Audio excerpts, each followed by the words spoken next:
Our final overlay award winner is for Machine Quilting, but not long arm, a kind of stationary sewing machine.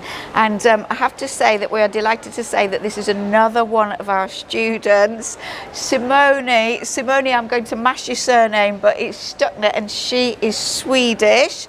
And she has entered a number of quilts into the festival over the years, and I've chatted to her on a number of occasions about the entries that she has put in the past, and so she has won some prizes, but now she's really reached that top level, so she will be absolutely delighted.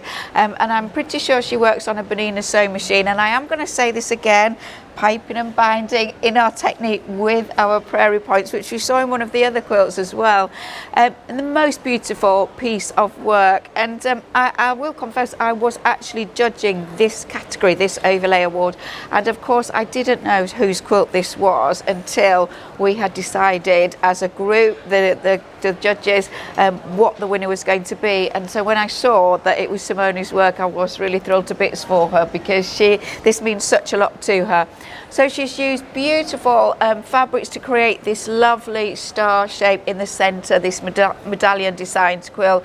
She has got it fairly densely quilted in the centre, but it's mostly straight line work, and the stitching is in black on the black section, so you don't really see it, but it helps to kind of anchor that area. And it's so when you are working with a pattern fabric, there is no point in putting loads of stitch onto it, just because it just disappears into the design of the fabric. But as she moves out into the plainer areas, then her work gets more complex, beginning with these sections here where she's got feather design, and she's used a contrasting black thread there.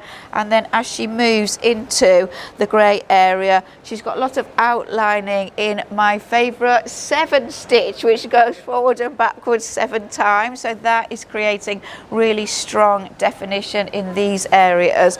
And then she moves out to the most exceptional part of the quilting, which is the design in the black area, and she has used a gold thread. It's not a really highly glossy gold thread, but it does have a nice sheen to it, and again she's got some strong definition, and particularly in the centre of the feathers, because there's multiple stitching there, but all enclosed beautifully and filling the space perfectly, but giving a little bit of area to rest on the outside so that you can really see the design. It's not too close to the edge, it's not going to getting confused with what's happening. And then she's just got some straight line stitching radiating out around all the edges before she comes on to her beautiful edge treatment, her piping with perfect corners.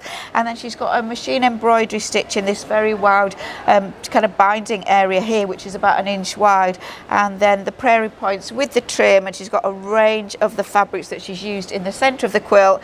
And this little theme here is perfect, isn't it? It matches with the line stitching she's got here, with the double stitching here, with the stripes that she's got in the fabric there. So she's connecting themes throughout the whole piece to create a really uniform whole. I don't know whether she was considering putting her little sparkly things on at the start, but they just add that finishing touch, and they work really well because she's already got sparkle in the gold thread and a little bit metallic in the prints in the centre of the work. So she won first place for her machine quilting, and she was also the 3rd prize winner in the traditional category. So I know from seeing on Facebook that she's delighted, and we are delighted for her.